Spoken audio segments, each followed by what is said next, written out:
Welcome to Government Contracting Weekly, sponsored by AOC Key Solutions Incorporated. Government Contracting Weekly is the only television program devoted exclusively to the competitive and dynamic world of government contracting. A world where coming in second place is not an option, but where principle-centered winning is the only approach. Good morning and welcome to Government Contracting Weekly. I'm Jim McCarthy, the owner of Key Solutions and the host of this show. Now, as you know, Government Contracting Weekly is all about winning and retaining government contracts. An oral presentation can often make the difference between winning and losing. So this morning, we're going to take a deep dive into the critical area of orals. I've often felt that you could fill a large room with government contractors and procurement officials without ever finding a majority who would agree on any number of issues about oral presentations. Issues ranging from content versus style to whether orals are a sales pitch at all or simply a technical forum. So helping me to sort out these deal-winning or busting issues are Larry Tracy, a highly regarded independent consultant and author, along with Richard Nathan, the CEO of Key Solutions and my trusted colleague. There's a lot to cover, so let's get right to it. Dr. Richard A. Nathan, CEO of Key Solutions, 43 years in government contracting, senior executive from Battelle, doctorate in chemistry, and practicing orals coach and strategist. Larry Tracy, former head of Pentagon's top briefing team, briefer to the most senior DoD officials, the Secretary of Defense and the Joint Chiefs.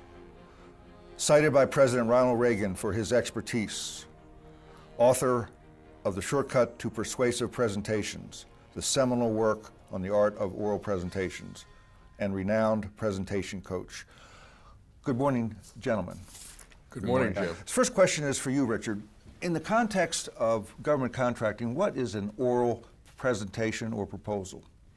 Well, an oral presentation can take many forms, but it's basically a slate of key personnel, sometimes essential personnel and corporate officers who live and in person present their material to the Source Evaluation Board. Okay, and this is under tight rules of engagement? Very tight rules of engagement. It's timed very carefully. Interaction between presenters is controlled, and it typically is responding to a very specific set of content instructions. Okay. Larry Tracy, why does the government use oral presentations as a technique? Well, I think an article that Richard wrote on your website a few months ago, Why the Government Likes Oral Presentations, made the point, and I agree with this completely. Get the measure of the people who are going to be working on the contract. If all they have is a written proposal, they don't know who those people are going to be. And it's a lot better if they can size them up. And I think that's one of the important things that came when FAR Part 15 was rejuvenated back in '97, I believe, and they required that it be the people, the key personnel who'd work on the contract. No public speakers. I've actually seen RFPs of a certain vintage that had said no public speakers will be allowed, no marketing people. And I think that's correct. I think you want to have the people there, and I think the government is not looking so much for eloquence, but they're looking for a clear and coherent presentation of what is in the written proposal. Okay, well, Larry talks about clear and presentation. In your view, which is more important, if either, presentation style or content and substance? Both, depending on the circumstance. There are some RFPs that require that the technical and/or management proposal be presented in orals. In that case, you standing up there and giving your presentation is the only way the government's going to hear what you're proposing, your solutions. In that case, content has to predominate. But in other cases, when you're merely regurgitating what you've already given them in writing, I maintain that the people doing the speaking are actually selling themselves more than selling the content. Days after the orals board probably won't remember exactly what you said, but they will remember whether you were credible, whether they liked you, and whether you were present in the orals itself. Okay, well, Richard talked about the whole question of presentation technique versus content. Let me switch it on a little bit on you, Larry, to say what's more important in, generally speaking, is it sales or is it technical content? Well, again, I would say the same thing Richard said. It's a blending of the two. One of my favorite quotations that I use in my training comes from a former executive in McKinsey and Company. He's now a professor at Duke. And he said, I put half-baked ideas into great presentations and I watch them soar. And I put great ideas into bad presentations and I watch them die. And I think you have to have that blending on it. I would be, if I had to lean in any way, and this may seem contradictory as an orals coach, I'd lean towards content, because I think this is what they're looking for. Are you able to solve the government's problem? And then can you explain how you're going to do that in such a way that it's coherent? And the part that Richard just brought up, liking. I think that is an incredibly important part. You have to have people up there that the government evaluators and the contracting officer can relate to. They like this person. They want to work with them for the next 3 years. And they don't want to just see actors or puppets or somebody that just kind of thrown up there for the purpose of talking. Yeah, in fact, I think that's almost impossible now, the way the Section L is written, where it specifies exactly who it will be. Right. Bios have to be put in. You won't be able to get a ringer in there who's a great speaker but doesn't know anything about the subject. They'll catch you in that, and you'll be eliminated. Well, you would agree, wouldn't you, that great content poorly delivered is going to be a problem, right? Yeah, I think if you have the great content, but you've got speakers up there who are saying and and this is one of the things that I emphasize in my training. There's an old song, accentuate the positive and eliminate the negative, and I put emphasis on eliminating the negative right away. Get rid of those sounds, those abominations of the language, eye contact, being able to look right at them in the eye, and coming across just like we're having a conversation right now, because we no longer live in an era of oratory. All of our presentations are conversational, and I think that's the way it should be. All right, Richard, you were talking a little bit earlier about the key personnel and how they have to go before the government. In your experience and estimation, what is the government looking for when they're sitting in that room? Well, I think three things. First of all, they're looking to see if these people have competence, and Larry has mentioned that just a minute or so ago. Are these the people who wrote the proposal? Do they know the material? Are they competent to carry it forward? Secondly, how well do they work as a team? You can look at many sports teams where they hire a lot of stars, multi-million-dollar stars. They put them together and they can't play as a team. Well, they want to make sure that the proposed team that they're sitting across from is not of that sort. And thirdly, as Larry and I have both said, it's likability. Likability. Do they trust you? Do they trust you with their program? Do they believe you can deliver what you promised? Because fundamentally, if they don't like you, they're probably not going to award the contract to you. We're going to step away, gentlemen, for a brief commercial break, and we'll be right back to continue this discussion. So, did we win that government contract? We did. And? And now we've got to deal with the regulatory hurdles. Well, good luck with that. When the government's your client, you need to play by their rules. And the rules change more than you think. Exactly. We need someone who's done this before. Plus, it's complicated, so we're going with BDO. BDO? People who know government contracting know BDO. I'm Jim McCarthy, the owner and technical director of AOC Key Solutions, and I invite you to join us and our partner, the Government Technology and Services Coalition, for the 2014 Mentor Awards presentation. The Mentor Awards recognizes exceptional individuals who have contributed to the success of our market by mentoring small businesses to provide the best innovation, professionalism, and expertise to our federal partners. The event takes place on June 12th from 5:30 to 8:30 p.m. in Arlington, Virginia. It will feature great food and festive cocktails. This is an excellent opportunity for you to network with both industry leaders and top federal government procurement officers. Individual tickets cost $75 or $50 for GTSC members. For more information or to register, go to gtscoalition.com/mentorawards. I hope to see you there. AFCEA has been bringing government and industry together since 1946. By joining AFCEA, you'll reach the decision makers and become part of the discussion. You'll increase market visibility, gain market insight, receive discounts on AFCEA member services and events, and manage and engage corporate associates. AFCEA is the association of choice.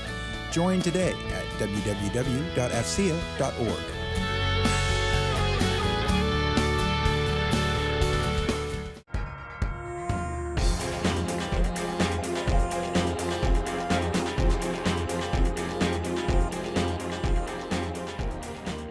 Welcome back. I'm here with Larry Tracy and Richard Nathan. We're talking today about oral presentations and government contracting. Question for you, Larry. We say oral presentations, but in fact there are several different varieties. What are they? Well, you've got the one where you would just stand up and make the oral presentation. Generally, that is also followed after a short break with a question and answer session where the government may throw a few gotcha questions at you to see how you react and how the team works together. One that is becoming increasingly prevalent now is where you get a sample problem, and I don't think they care what answer you come up with, but they're wanting to see how do you work together as a team.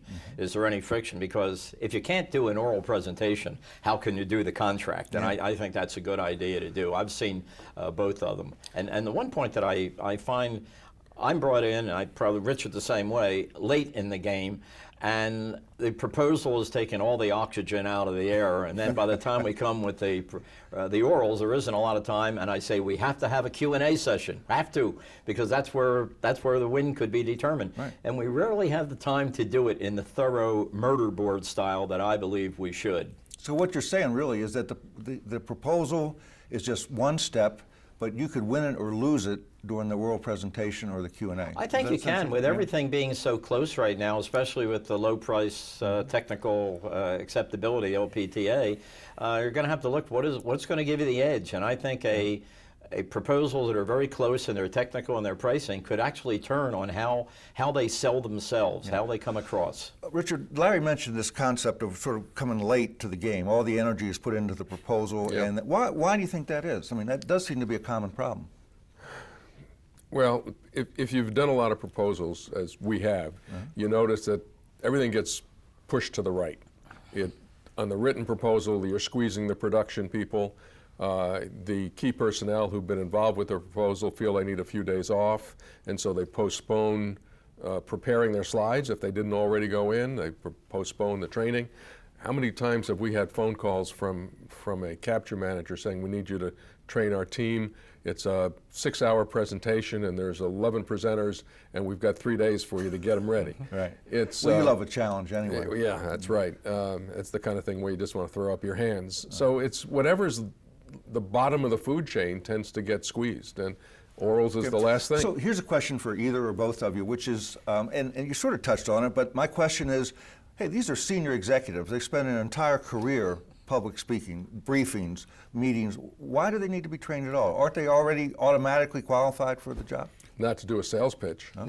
They might do a technical presentation, and they might be comfortable if they're the incumbents actually speaking to the same people they're going to give orals to. But this is a totally different presentation. It's a difference between writing a technical manual and writing a proposal. And they're not comfortable doing a sales pitch. Plus, the pressure must be enormous. I mean, I see it when I do the orals training, that just about 3 days before orals, people start realizing that they might screw it up. And in fact, I joke about it to the people, and I say, we're going to be so rigorous about the training because 3 days before orals, you're going to be staring at the ceiling one night when you're in bed saying, I hope we win, but if we lose, I hope it wasn't my fault. Okay. And that's a lot of pressure. All right, well, Richard mentioned, maybe we screwed up. Do you have any techniques that you could propose that if you do screw up in an oral presentation, it all isn't lost? What do you do? How do you recover? If you do that, if you misspeak a word or something like that, you just go on, because they're not looking for a set piece presentation that never misses any thought at all. And if you do in some way in which you make a mistake, you just cover it up and say, well, listen, let me move on to that. That's not exactly what I meant to say, something like that. But going back to your original question you asked Richard, the idea that I see this a lot of times, highly competent and confident people, once they come in to make a presentation, we know from study and surveys after survey, public speaking is the #1 fear in the United States, and it's a fear of the unknown. And I agree completely with the point, the pressure that is on these people. And I'm thinking of the younger IT experts, software developers, etc., and all of a sudden they are thrust into the position of being salespeople. And then the realization hits them probably in that third day before that, the whole financial well-being of the company can depend on my ability to be articulate. And their job. Yeah, and their job, so exactly. Stakes are high. And of course that goes back to the point, I think we should have the orals being prepared at the same time as the presentation. On a the parallel proposal. path, not, So a parallel not path. to the right, as Richard said. The proposal writers are writing it, and those who are going to do the orals pick up nuggets from it that they can put in there, and then they develop the PowerPoint slides along the same way, so that they're on that parallel path, and therefore when they start the actual orals, they've been down that road for a while. They know how to do it. It's not They're hitting already them. immersed in the whole strategy and the whole technical approach and so on. Well, that goes back, if I, go ahead, Jim. No, no, it's all right. Please. Well, I was saying, I advocate a four-step approach. When there's a rumor that an RFP will come out, I think the project manager who will lead the orals team should go with the proposal manager and the capture manager down to talk with the contracting officer when there's no restriction on it. Because they may be able to shape the RFP into the sweet spot of the company. And if this project manager happens to have a good reputation at something, that could help as well. Right. And then they start working parallel there. The second phase is they write the proposal together. Then they do the series of very, very intensive simulations, or murder boards, the term I bring from the military. And then it's showtime, with the proposal writers perhaps playing the role of the evaluators. So you've got that integrated, blended system working right from the very beginning. Okay, Larry, well, when we come back, I'd like to pick up that thread because I think what you're saying is very important. So we're going to break now for a commercial, and we'll be right back. In this hyper-competitive marketplace, as a federal government contractor, now more than ever, you need to identify, track, forecast, and analyze opportunities that will help you grow your company by better positioning yourself to win contracts. I'm Jamie Bratton, the founder of Easy GovOps, and that's our mission. Utilizing the most intuitive market intelligence platform, Easy GovOps, enables contractors of all sizes to manage their pipeline, collaborate, and team like never before. Experience for yourself the power available to you and your team with a 5-day free trial period with no commitment necessary to begin. Simply visit easygovops.com to start your free trial today. Join the hundreds of other federal government contractors who are enjoying the ultimate competitive advantage of our unequaled market intelligence. Just spend one free week at easygovops.com and see for yourself. Questions. Do you lack win strategy themes and discriminators? Are you being outmaneuvered by your competition? Did you get a late start on your proposal? If you answered yes to one or more of these nightmare scenarios, we can help. Hi, I'm Jim McCarthy, owner of Key Solutions. We help government contractors win government contracts. And for over 30 years, KSI has helped clients win or retain over $130 billion in government contracts by providing the keys to winning. We assist companies both large and small to enter the U.S. government contracts market or to increase their market shares. We have worked with 87 of the top 100 government contractors and literally hundreds of small businesses. So if you're chasing a must-win contract opportunity, go to our website, aockeysolutions.com, and click on Win. It's a tough market out there. Don't go it alone.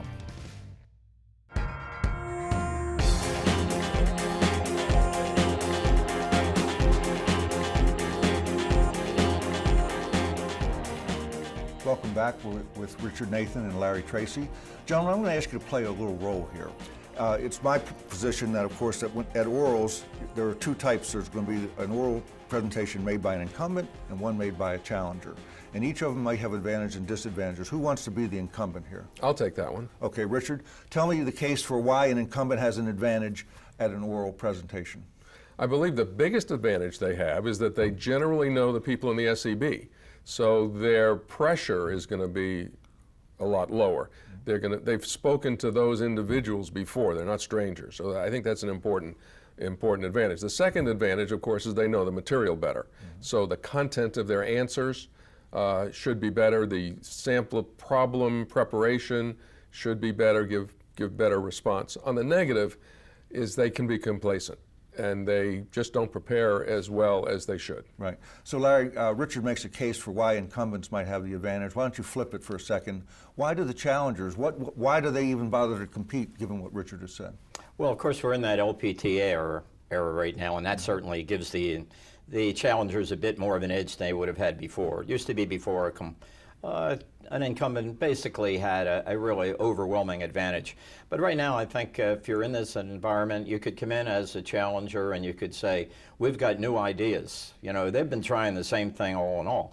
Now, as Richard brought out, they know the people, the incumbent, but maybe they've had some issues. They may know them too well. They may them, and the government knows them too well, Yeah. and that could be the problem. Yeah. Whereas the others are coming in without that problem. So they come in and say, we're innovative, we've got new techniques, and you've gone all this way, but why don't you try to change horses in midstream, because this could really be an advantage for you, because we bring those new ideas, and then they will probably come in with a lower price, and the incumbent has to defend that price. That's the thing. In today's environment. Okay. Yeah. Before our last commercial break, you were talking sort of about the stages of preparation for it. I want to focus for a minute now, Larry, on the Q&A session.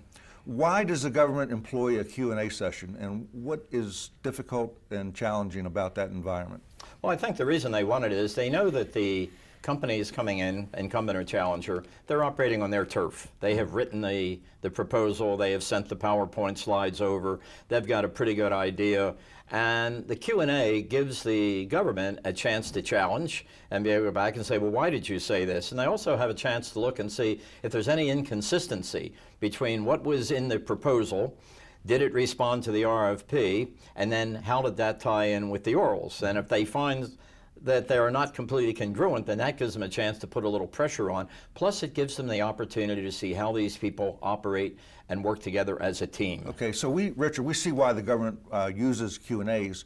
How do you train your clients to be ready for and to excel at Q&A sessions? Well, you know, I find that the Q&A usually provides the greatest pressure to the orals team, because every one of them standing up there has 3 or 4 questions in their back pocket that they're praying the government doesn't ask them, because they haven't figured out the answer. It's a sore spot, whether they're an incumbent or a challenger. So one of the techniques I use is I have the group come up with the 20 most feared questions that they hope they'll never be asked. And we create the answers for those. We work them through as a group and create the answers, and they've got now the answers in their back pocket in case the government does ask them. So it reduces stress. It reduces stress, absolutely. Okay, we have about 30 seconds left. Let me just ask a question of either or both. What suggestions would you have for our audience for, quote, winning at orals?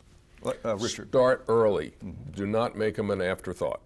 Start well in advance. Well in advance. Prepare. Practice, practice, practice. Practice, Well, practice, I was practice. just about to say that. How do you get to Carnegie Hall? Yeah. And that's the way to do it. And it isn't just practicing, but doing it in this, as I mentioned before, this murder board. You want to have a high pressure so that they are accustomed to it. When they go in to make the actual orals, they can say, hey, I've been down this road before, I've seen this movie, and it's going to turn out well. But Right. Look at all the eventualities you have plan Bs ready for it as well. Okay, well, thank you, gentlemen. I want to thank you. We're about out of time here. We're going to break for a commercial. When we come back, we're going to be opening up our Government Contracting Weekly mailbag and exploring some of the questions from you, the viewers. As you've seen from watching our show, we've begun to produce and air commercials. And the response from prospective advertisers has been very strong for a couple of really smart reasons. First off, advertising in Government Contracting Weekly has virtually no waste. Our audience is made up almost exclusively of contracting executives and procurement officers. If that's your target market, we've got you covered. Secondly, we include commercial production within the reasonable cost of an advertising schedule. And even better, in producing your commercial, we utilize the 30-plus years of experience of Key Solutions, who've helped their clients win over $130 billion in contracts, in part by scoping out and refining the most impactful message. If you'd like to learn more, contact us at governmentcontractingweekly.com and click on Advertise. Working in contract management is a complex job. Creating, executing, managing contracts. It's an ever-changing world, and our members share the same challenges. At the National Contract Management Association, we know this business, gathering the best minds in our field, furthering your career by providing knowledge and training. Together, we've figured it out.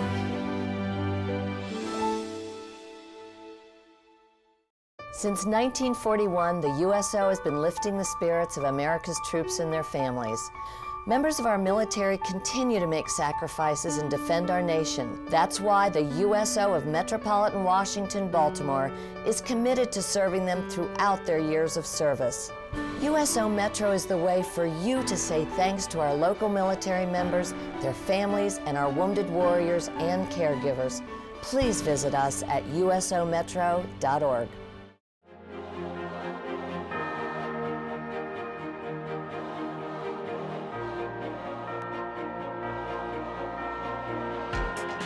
Good morning. When I go in to see a prospective client, I'm often asked what I think of virtual proposals. If creating a proposal were like creating a series of engineering drawings, virtual proposals would be fine and would probably save money. But creating a winning proposal, note that I said winning, creating a winning proposal is a highly creative process, and most people cannot do creative long distance. Without intimate day-to-day interactions with others on the creative team, you're lost. So no, I don't like virtual proposals. If the statistics were available, I would bet that win rates of virtual proposals were considerably lower than for co-located proposals. Don't get me wrong, virtual proposals are here to stay. There's no going back. I always remember, however, that creating a winning proposal is a very difficult proposition, and the odds of winning are always against you. I believe strongly that every deviation from the optimum reduces your P-win. Now, why would you want to do that? At Key Solutions, we're all about helping you win or retain your next contract. If you have a question about capture or proposals, please visit us at governmentcontractingweekly.com and click on Inquiries at the top of the page. We would be happy to get back to you. I hope that today's program provided you with some powerful information on the critical area of oral presentations. And to the extent that it did, you might want to set up a meeting with those colleagues of yours who participate in your company's orals so that you can watch this episode together as an impetus to stimulate your own internal review. Of course, my colleagues at Key Solutions and I are always ready to lend a helping hand as well, and to give your next oral presentation the best possible shot at winning. I want to thank Larry Tracy and Richard Nathan for joining me today, but most importantly, I want to thank you, our viewers, for once again making Government Contracting Weekly a regular part of your learning regimen. On behalf of all of my colleagues at Key Solutions, I'm Jim McCarthy, and I'll see you next week.